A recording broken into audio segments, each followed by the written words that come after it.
This meeting is being recorded. All right, we are back, everyone, with another incredible episode of Visibility Era, the podcast. I'm your host, Bridget, for today, and I'm here with Rich Keller, and we already have so much synergy. We basically know each other. We live in each other's backyard, and here he is. Welcome, Rich, to the show. Really grateful to have you on today. Oh, thank you for having me. I'm really grateful to be here too, Bridget. Thanks. Yeah, we were introduced to you from our two friends, Parker and Sam of Elevation Nation. We had them on the show. They've had us on their show. We've just spent time on Zooms, like just talking. And we're always like, hey, like, Love them. they're amazing. We're like, hey, do you guys know anyone who's just incredible and we should interview on the show? And they're like, we know a guy. And of course they talk about, I think they talked about you in their episode. So everyone go back and listen to their episode if you haven't listened to it already. So yeah, they're incredible. And we wanted to have you on because one thing that you do really well is this one word, which they have shared like what their word is. And, they drive it home and it is exceptional. But you have a really cool background. So I actually want to start with like your background, Nabisco, Planters, like all these really cool brands that you've worked with before you're doing what you're doing now. Thank you. That's great. Well, let me tell you a little bit about the background. And if the people that are not being able to see it, I have a painting. The name of my company is called SCORE, and it's an acronym for Stand Out, Conquer Obstacles, Reach Excellence. And right above it is my one word, personal brand catalyst, which we'll get into. But the story is really quickly, my daughter's bat mitzvah was a creative theme. We had it in an art museum, and everybody that was invited that was creative was asked to donate something of art form. And we had a silent auction that night to raise money for our charity, which is called Score for the Cure. And this painting did not sell at the end of the night. Okay. And it was done by one of my really good friends. Shout out to Steve Schnell. And I believe that it didn't sell because a couple of years later, I decided to start my own entrepreneurship venture called SCORE, and it was meant for me. And that is exactly why this is up behind me. And I am so grateful to Steve, and I'm grateful to whoever didn't buy it that night. Yeah. So my company is called SCORE. My one word is catalyst, and my tagline is all it takes is one word to stand out, conquer obstacles, reach excellence, and score. So that's me.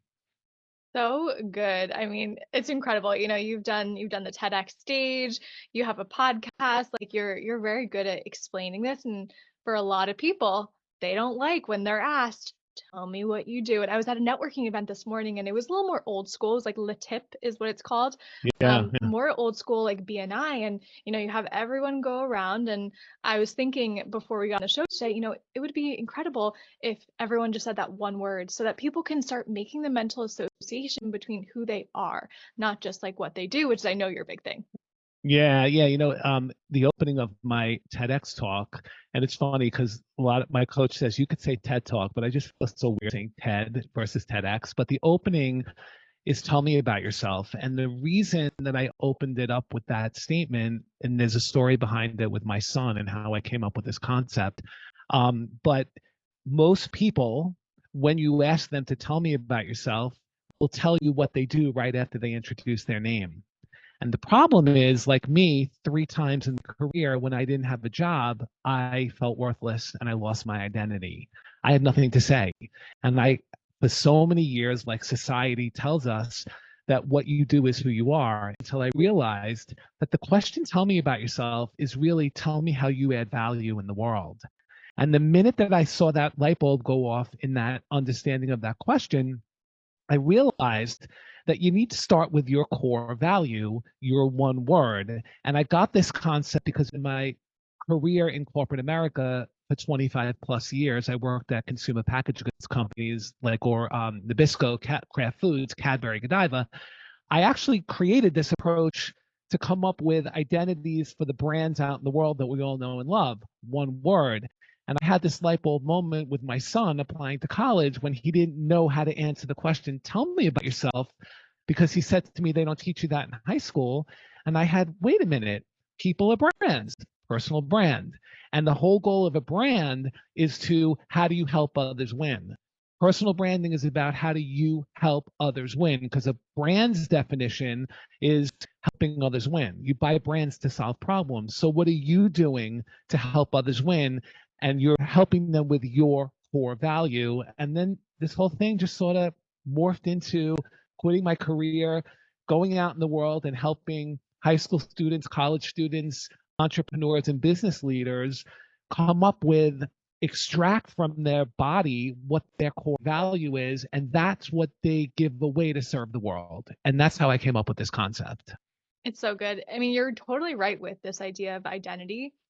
It gets absolutely tied into work. And there's been, moments in my own trajectory where I am believing that illusion that, if the business isn't doing well, then I suck, or, whatever it is. And I think a lot of us experience this. So you're basically taking that concept, turning it on its head and saying that's not what this is. Like, it's about you as a person, and that never, ever, ever changes. So I'd love to hear how you, like, why catalyst for you? Why was that your word? Yeah, that's another great story, a very interesting story. So, during my professional journey in corporate America, when I lost my job 3 times, my wife would come home and as we talked about before we recorded, my wife's the gynecologist, and she would come home and have this great day, and she'd be like, "How's your day, Rich?" And I'm like, "I'm worthless. I don't have a job. Nobody cares. Nobody's calling. Nobody wants to have me in their world." And the reason that how I came up with my word is I remember the second time out of my third um, uh, situations of not having a job, I was with the recruiter, and I was absolutely certain I was getting this job. You know, when you walk in, you've been through all the interviews, and you just like, I'm gonna get that letter in my hand. And I will never forget this. This took a couple of years for me to reflect back on, but I remember sitting in that office with her, and she said, "I can't give you the job, Rich. You're not going to get it." And I looked at her, and she goes, "Honestly, they want a babysitter, somebody to market this brand. I don't remember what the brand was. And they just want somebody to maintain the status quo." And she looked at me and she said, "You're a catalyst, and you really shake things up." And while I was devastated, of course, it wasn't until I quit my career and I had this whole aha with my son, and I looked back and I went, "Oh my God, she was right. I am a catalyst. I I love disrupting the way people think, provoking change." And so the hindsight and the part of my program when I work with people is to self-reflect back. That moment, like, did she really change my world? I didn't know it then, Right. but that's how I decided. And basically what I do is I blow things up and I simplify them down, in this case to one word. And that really is a true catalyst. You walk away, you get your word, and you have the ability to go out now and tell people how you serve them, because life is all about serving and helping others. So true. We'll definitely go into more of the process of how we develop our one word, but I am curious, like, what was your transition like from corporate America to entrepreneurship? Was that a big jump for you? Was it different in how you showed up in the world? Yeah, that's also great. I'm really glad you asked that question. So I quit my career on the spot. I Long story, but I was getting a performance review. I had been unhappy at this company. I got my performance review, and it was so bad that I actually told the CEO, "I think you gave me the wrong report." And he's like, "No, no, no, that's your performance for the Oh, year." wow. And I was so startled that I closed the door, and I actually had a pad on the table, and I drew my check with my salary, and I gave it to him. And I basically resigned. I left 6 weeks later. I left on great terms. I cleaned everything up. Like, I would never do that, leave on a whim. But I also asked for a couple of things, which I was granted. But I got home that night, and my wife's like, "So how's your day?" And I said, "I quit my career." And she said to me, I'll never forget it. She goes, "Okay, go change the world now." And Oh, I'm like, "You're okay with that?" She's like, "Yeah, you've been unhappy. You really want to make a difference in the world." And I remember coming up to this office with the painting behind me and my word, and I cried. I just cried because, when you like leave something and everybody's like, before you leave, they're like, "Oh, I'm so inspired by you. You're amazing. You're going to do such great things." And I got in my office and I was like, "What the hell did I just do? Like, no money's coming in now." yeah. And it wasn't until a couple of weeks later, I was sleeping. My wife's a gynecologist. She never sleeps. She's on call all the time. And I remember nudging her, and I go, "What if I transformed 1 million lives one word at a time?" Because I remembered my son getting into college with his one word. And she looked at me, she's like, "Yeah, I think you're onto something," like sort of groggy. And to tell you the truth, that was the moment. And it took I mean, it's been 5 years, and believe me, I'm still growing. It takes 10 years to become an overnight sensation. I'm not Yeah. Beyonce yet with a yacht.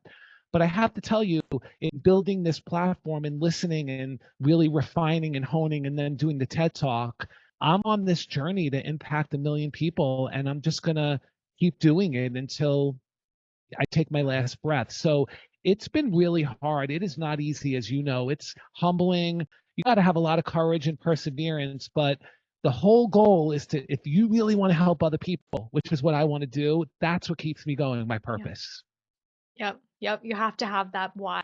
You truly do, because it's Yeah. such a roller coaster. It's so many ups and downs. You know, one month you're like, this is the best thing in the world. Next month you're like, where are the people coming from? Like, where are the opportunities?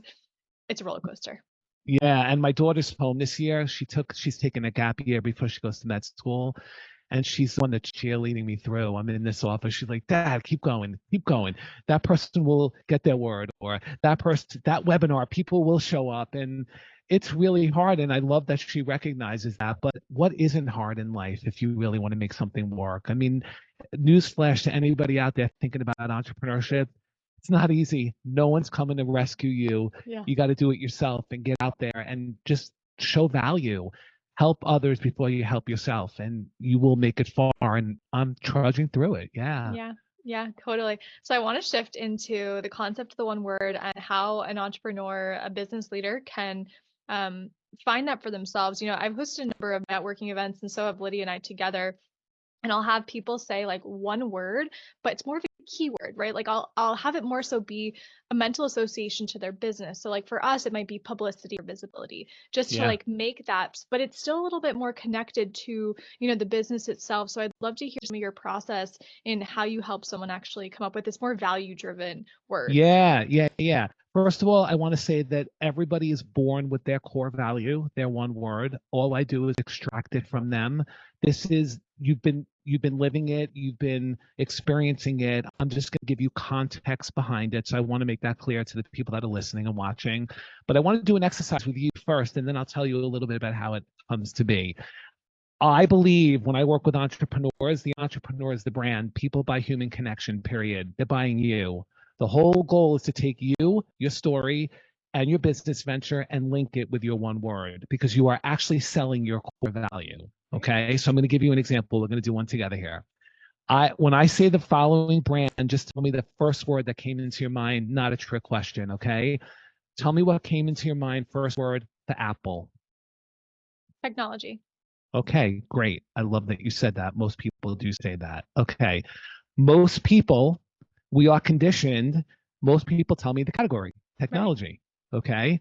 The whole goal when I take them on stage through the process of the one word, I tell them when I get to the point at the end, after I share the one word concept, tell me what Apple does for your life. Tell me how it improves your life. I'm going to ask you the question now without going through all the detail. What do you think the word would be that Apple is really selling you in one word? Simplification. Okay, why did you say that? Well, I don't have an iPhone, but I do have a Mac, and I like Okay, their visual display of how they simplify programs, I think. Bridget, $1 million you win. You're on the Survivor game. You won the $1 million. But here's the deal. Here's the thing. You can't just pick a word out of the hat. Let's talk about simplification. Tell me a little bit about Steve Jobs, if you know Creative, about him. Okay, creative, visionary, okay, thought leader, okay. ahead of its And time. anything else about him? I was Tell gonna me say about nerd. him. Okay. Tell me a little bit more. What do you remember from him when he was alive? Hmm. Innovator. Okay. Tell me about Mm, him. Focus on him as a mm, person. Tell me what you remember about him. Anything strike you in any of the photos that you've seen of him? stoic. Okay.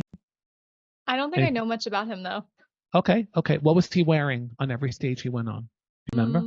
Maybe black t-shirt. Yeah, you got it. Black turtleneck.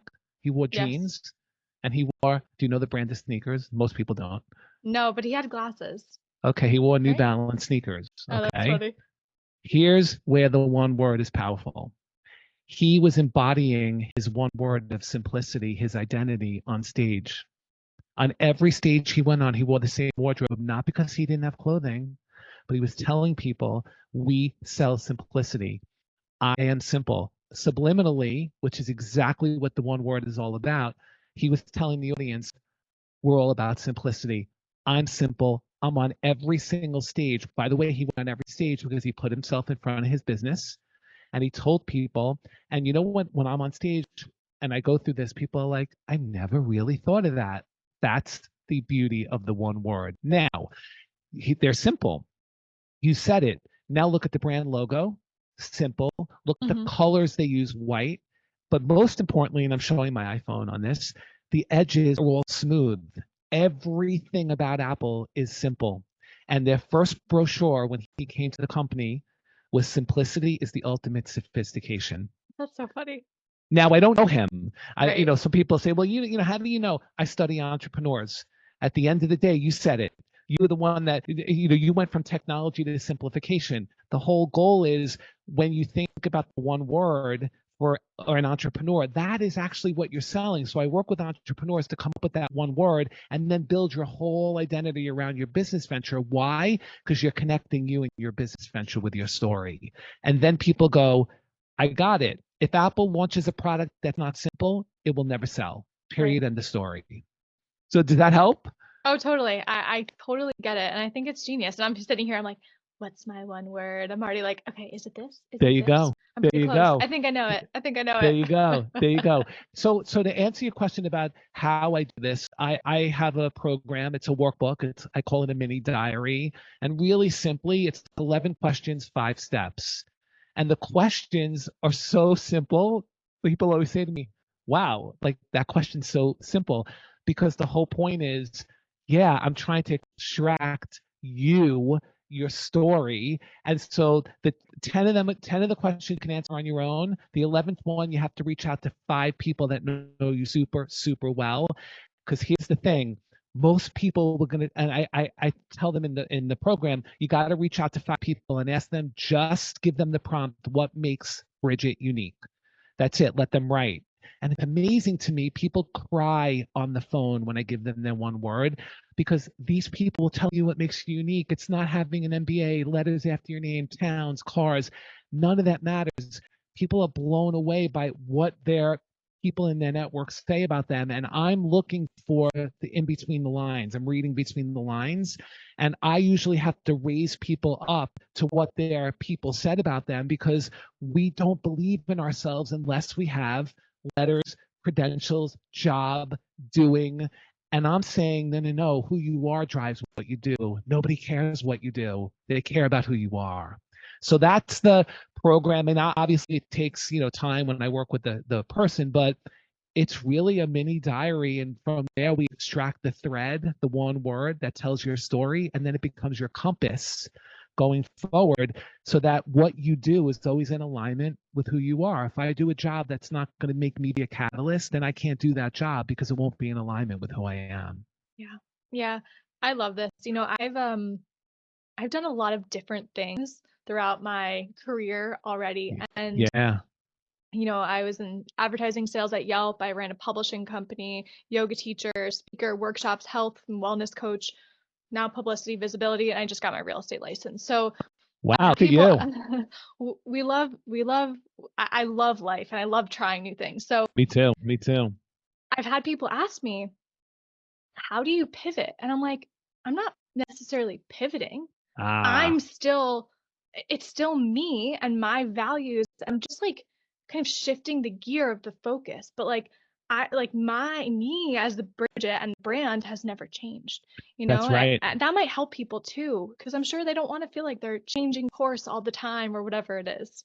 Well, it's interesting because a lot of people that I confront, I love when people challenge me, like, you can get me down to one word. And I usually say, like, name that challenge, like, name that tune. But anyway, what I really love when people say to me, like, I don't want to be defined by one word. I want to do a million things. And I'm like, that's the goal. You should be doing 10 million things. But when you tell somebody consistently who you are, you just ladder it up to that one word. Everything I do has a catalyst point of view towards it. Everything. And so all the things that you're doing are diverse, which is amazing. But I bet you 2 things will happen. either you find the one word that threads it all together, or you find out why what you're doing doesn't work because it doesn't align with who you are. And the example I love to give on that is I always tell people, what's the one job that you would never put a catalyst in? And people always say accounting. And I was an accountant for 5 years after college. Miserable. Wow. Bridget, I hated it. You know what my parents said? My parents are like, you make money. Your suits are wonderful. You're not supposed to love what you do. So I went believing that. That is the worst place you would put a catalyst. And so now I realized that what I did didn't align with who I am.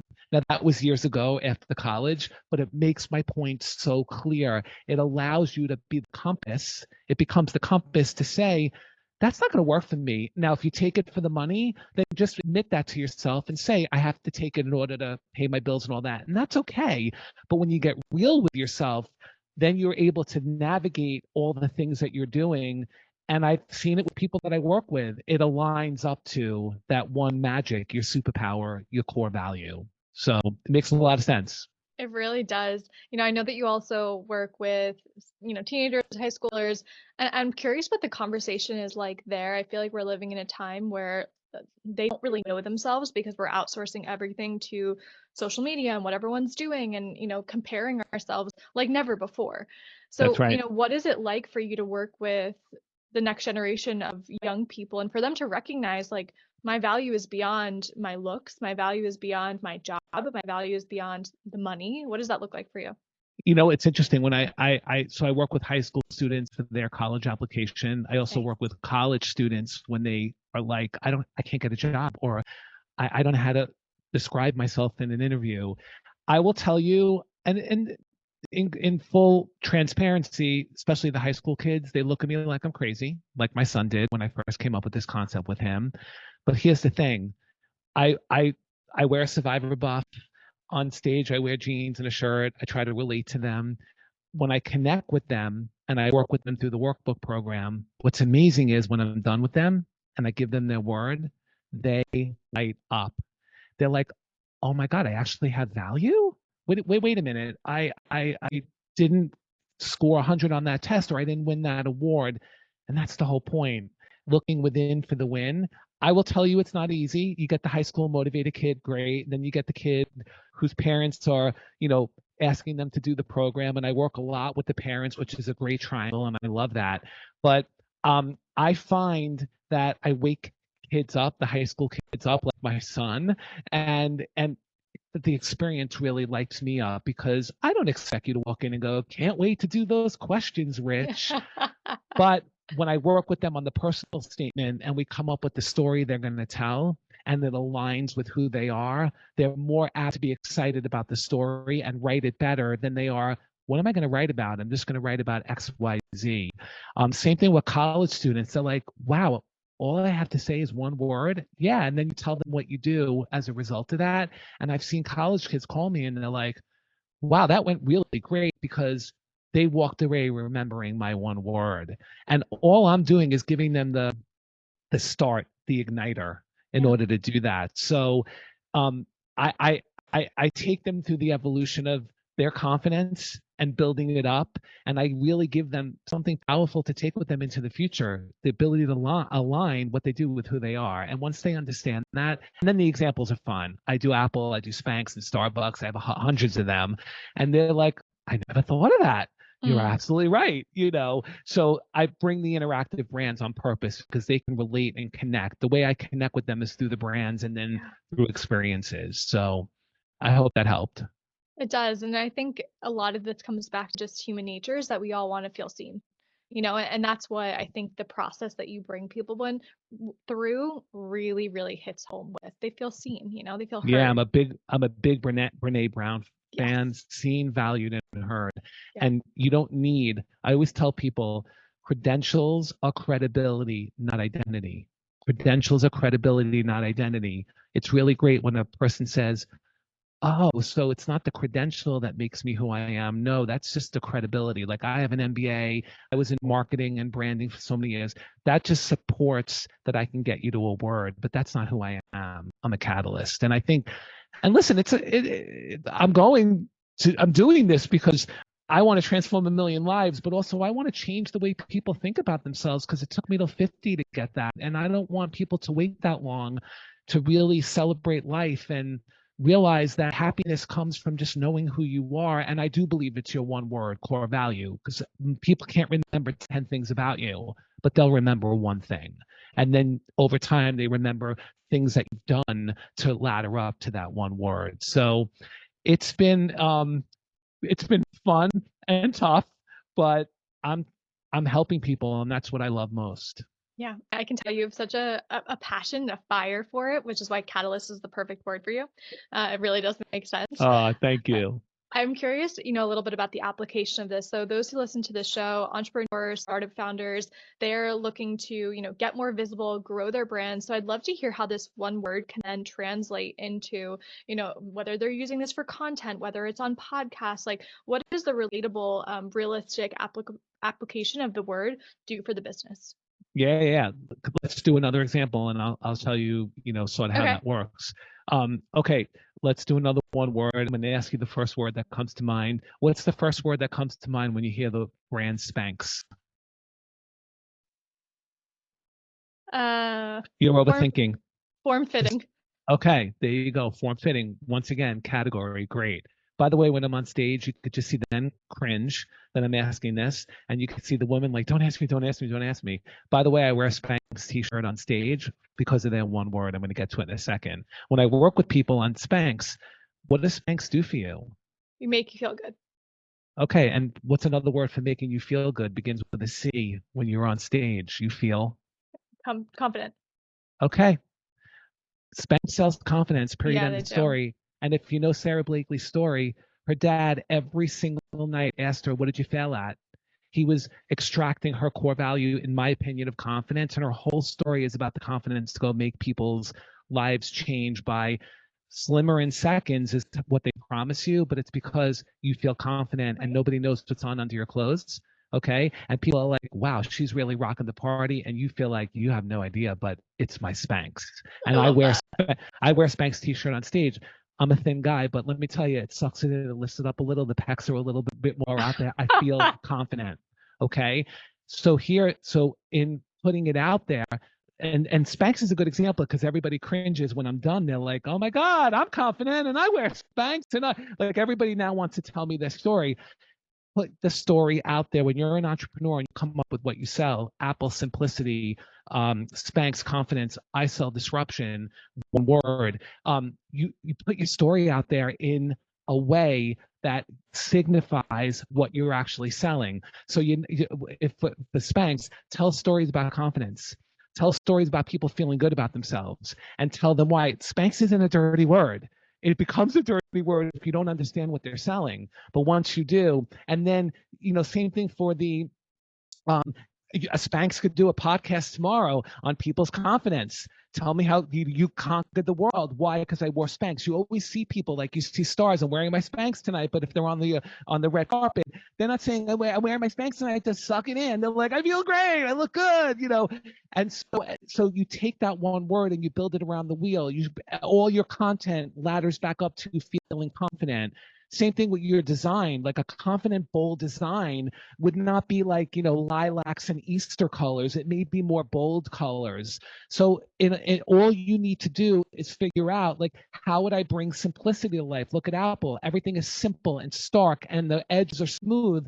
That's because we want to convey that the brand has a simpleness to it. Very different if you have another word. So I hopefully make it easy for people by just ask yourself, how would I bring simplicity to life? How would I bring confidence to life?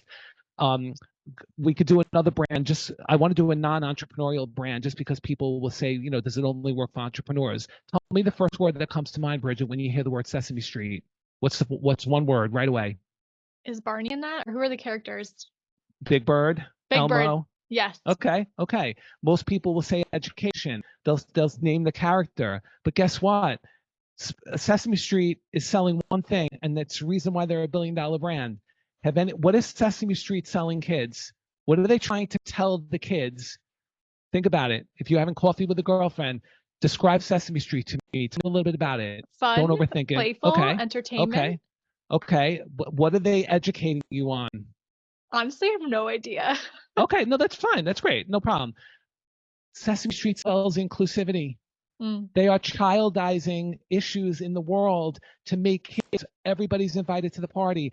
Everybody can dance. They talk about death, homelessness, happiness. mm, Cookie Monster eats carrots. They talk about good nutrition because he can have beyond the cookies. He has to include vegetables. So now you take the word inclusivity and bring it to life. You're not going to have like dark black colors and goth colors. You're going to right. bring more inclusive and bring more people in. So the whole goal is, and by the way, they're $1 billion brand, and people go, oh my God, you're right. I put, my kids learning about X. They learn about other people, other nationalities. They bring people on. The people that come on Sesame Street are of all different shapes and colors because they're bringing people in. So you take the word, and all you need to do is sit and have a session. How do I bring this word to life so that people understand what the word means? That is what you're selling. And then your story is the credibility for why Spanx is confident or why I'm a catalyst. I share my story of all the situations that I was able to blow up and get myself out of. And now my business makes sense. And now people understand, oh, wow, Spanx makes me feel confident, not skinny. Yeah, they're making you slimmer, but it's what the outcome is that's important. I love it. I think maybe it's Seth Godin. Have you read any of his books? Yeah, love Seth. I think he talks about like you're not selling what you think you're selling. That's It's right. not really the product that you're selling. It's not really the service that you're selling. It's usually like the deeper thing that you're actually providing that person, an emotional That's right. feeling. It's beyond what we think. So I love this. Yeah, Fantastic.